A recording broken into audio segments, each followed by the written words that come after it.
بسم اللہ الرحمن الرحیم نحمدہ و نصلی علی رسولہ کریم۔ صحیح البخاری کتاب الصلاۃ باب 100 یرد المصلی من مر بین یدی، یعنی نماز پڑھنے والا اس شخص کو ہٹا دے جو اس کے سامنے سے گزرے۔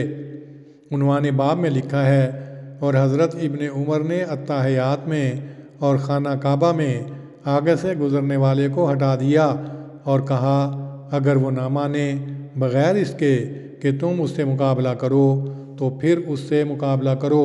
حدیث نمبر 509۔ سلیمان بن مغیرہ نے کہا، میں نے حضرت ابو سعید خدری رضی اللہ عنہ کو جمعے کے دن دیکھا، وہ ایک چیز کی طرف منہ کیے ہوئے نماز پڑھ رہے ہیں جس نے ان کو لوگوں سے اوٹ میں کیا ہوا ہے۔ بنی ابی معیط میں سے ایک نوجوان نے چاہا کہ آپ کے سامنے سے گزرے تو حضرت ابو سعید نے اس کو ہٹایا۔ اس نوجوان نے دیکھا تو سوائے ان کے سامنے سے گزرنے کے کہیں گزرنے کی جگہ نہ پائی۔ پھر اس نے دوبارہ گزرنا چاہا تو حضرت ابو سعید نے پہلے کی نسبت سختی سے اس کو ہٹایا تو وہ حضرت ابو سعید کو برا بھلا کہنے لگا۔ پھر وہ مروان کے پاس گیا اور جو تکلیف اسے حضرت ابو سعید سے پہنچی تھی اس کی ان کے پاس شکایت کی۔ حضرت ابو سعید اس کے پیچھے ہی مروان کے پاس اندر پہنچ گئے۔ مروان نے ان سے کہا، ابو سعید، آپ کا اور آپ کے بھتیجے کا کیا معاملہ ہے؟ حضرت ابو سعید نے جواب دیا، میں نے نبی صلی اللہ علیہ وسلم کو یہ فرماتے سنا تھا کہ جب تم میں سے کوئی کسی چیز کے سامنے نماز پڑھ رہا ہو جو اس کو لوگوں سے اوٹ میں رکھے اور پھر کوئی اس کے سامنے سے گزرنا چاہے تو چاہیے کہ اس کو ہٹا دے۔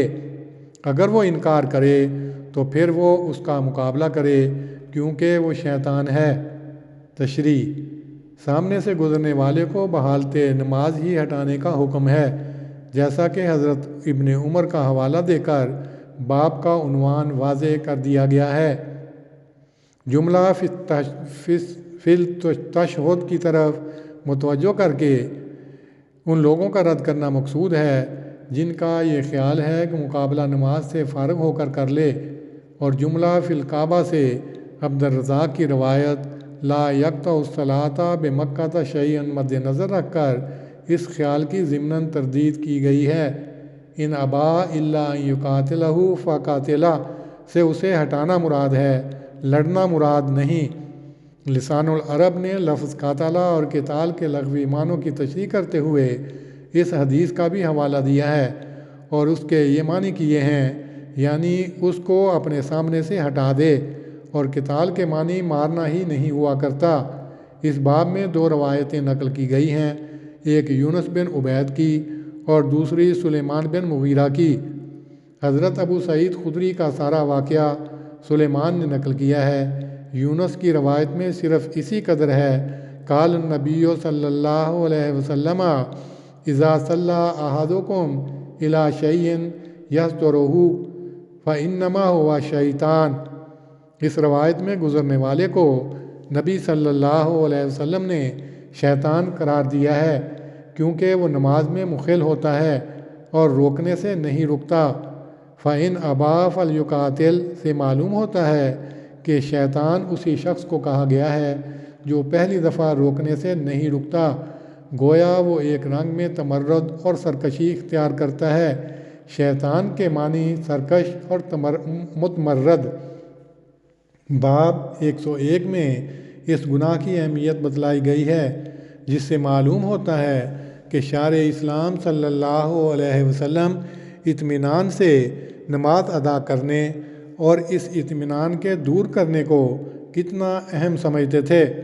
جس قدر ضروری یہ ہے کہ نمازی حضور قلب اور پوری طمانینت کے ساتھ نماز پڑھے، اسی قدر بڑا گناہ یہ ہے کہ اس حضور قلب اور طمانینت میں رخنہ ڈالا جائے۔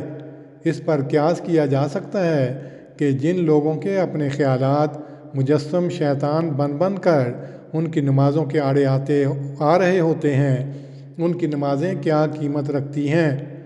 فَلْيُقَاتِلْ کا ارشاد یہاں بھی اسی طرح چسپاں ہوتا ہے جس طرح ایک گزرنے والے پر، عموماً لوگ ہاتھ کے اشارے سے ہٹ جاتے ہیں، اور یہ شاذ و نادر ہی ہوتا ہے کہ کوئی آدمی پہلی دفعہ ہاتھ کے اشارے سے نہ ہٹے۔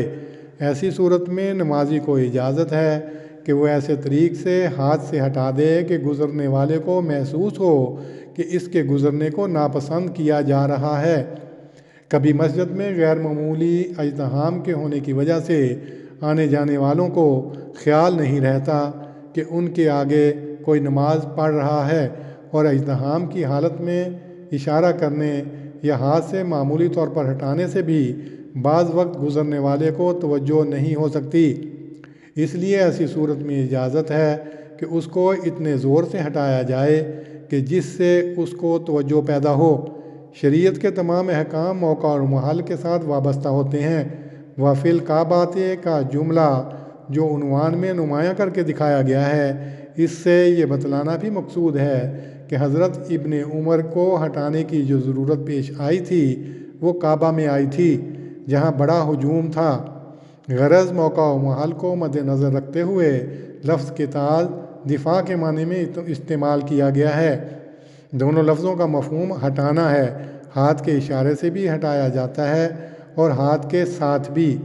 امام بخاری نے دفاع اور قتال دونوں کا مفہوم یردو کے لفظ سے ادا کیا ہے، جس کے معنی مطلق لوٹانے کے ہیں، اور اس مفہوم کی تائید میں حضرت ابن عمر کا فعل ان کے اس قول کے ساتھ پیش کیا ہے، ان ابا الا ان تقاتلہ فقاتلہ، قاتل ہو، یعنی حضرت ابن عمر کو بھی فلیدفعوا کا ارشاد نبوی معلوم تھا، اور انہوں نے جو عمل کیا ہے وہ صرف اسی قدر ہے کہ گزرنے والے کو ہٹا دیا ہے۔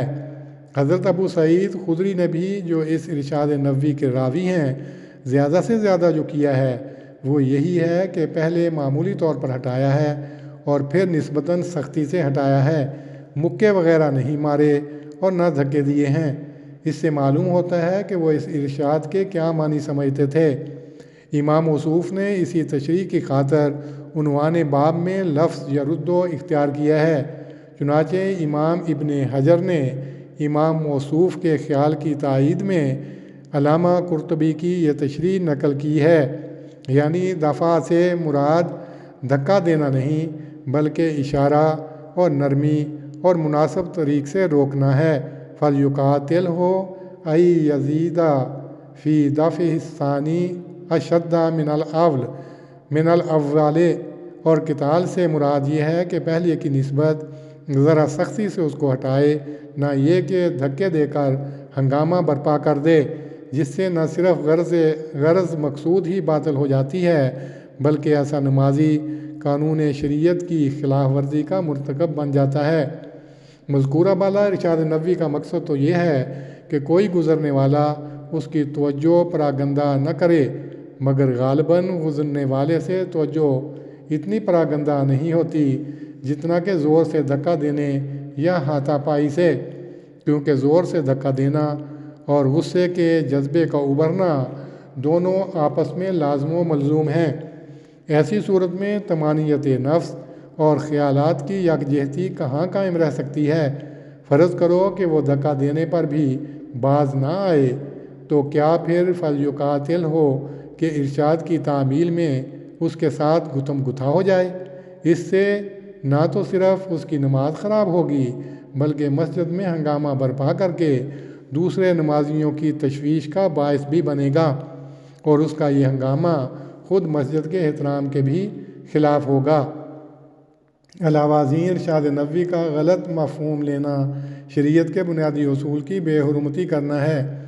اسلام نے افراد کو یہ حق نہیں دیا کہ وہ قانون کو اپنے ہاتھ میں لیں۔ اسی واقعے میں دیکھیں کہ حضرت ابو سعید خدری بھی مروان کے پاس جاتے ہیں، جو کہ ان دنوں امیر تھے، کیونکہ گزرنے والے نوجوان نے جو خود مروان کے خاندان سے تھا، ان کے اس فعل سے اپنی ہتک سمجھ کر لوگوں میں ان کے متعلق نکتہ چینی کی تھی، اور اس نوجوان نے حاکم وقت کے پاس شکایت کی اور حضرت ابو سعید بھی پہنچے۔ دونوں کا یہ عمل بتلاتا ہے کہ وہ بخوبی سمجھتے تھے کہ قانون ہاتھ میں لینا ان کا حق نہیں ہے۔ بس کیوں کر باور کیا جا سکتا ہے کہ وہ لوگ اس ارشاد سے مراد دھکے دینا اور مارنا سمجھتے تھے۔ غرض قاتلہ کا لفظ زبان عربی میں دافع کے معنوں میں استعمال ہوتا ہے، تو کوئی وجہ نہیں کہ اس کے معنی دھکے دینا اور لڑنا کیے جائیں۔